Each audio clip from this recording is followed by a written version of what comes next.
Biramperesha kanze ngakurikiza nyina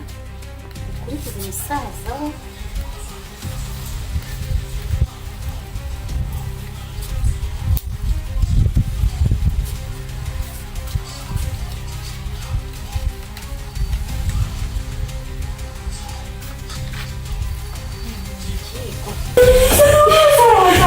Diane wa mugome reka dushakaga natinyuka ugomba gupfa niko mwabagome mvuze ngo iki Sara ndavuze ngo tandukana n'icyo kindi kazi n'abagome baragwanye ugomba gupfa ipfa pasoni urandura ukaheredi ushatse kunyicara mushiki wanjye ugomba kuva mu mitungo yacu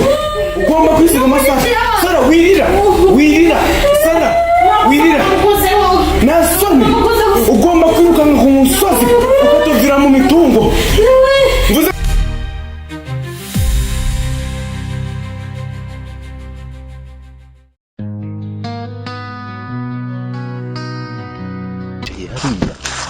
yicaye hariya hari umuntu ategereje ugasanga duturutse inyuma wese twagenda gute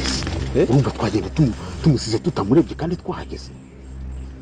ako se ubu kuba yicaye hari urabona atasa n'aho ategereje umuntu erega hariya niwe ariko rujyama n'injege yaba ari umutego baduteze se nabyo birashoboka bagahita batugutura cyangwa se ibya bihungu byatwirutseho byabyicanye bikaba biri hafi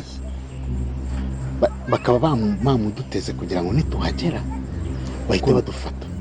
none se ureba ukuntu nta kintu ari gukora aricaye gusa reka nkwereke mbi reka tugende tumwegere urumva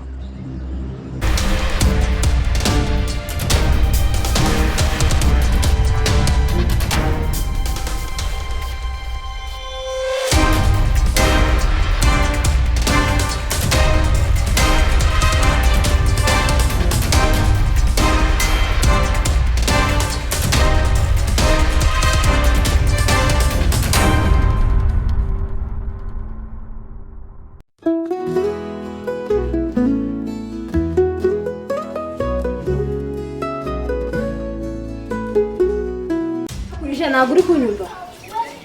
wowe ngo ngwiki ujye ukora ibyo ukora n'amatwi ari kariya aho nzajya mbanisha hose jya wumva ngenda ntabwo ari gusuzuma ntabwo uri se ntabwo ushobora nta ndi gukoza ibyo wamba bariye ko nakana none se nihangane cyarabonye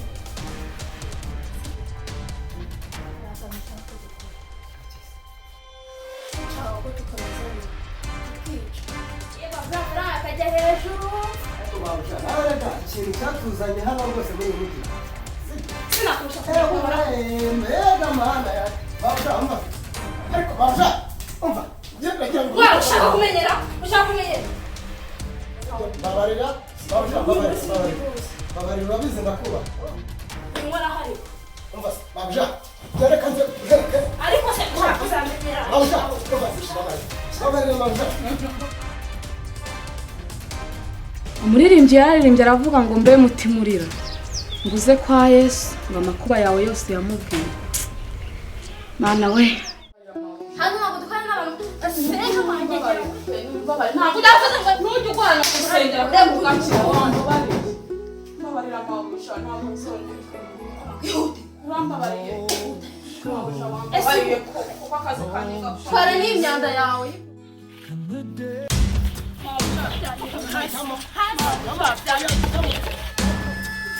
Hadi.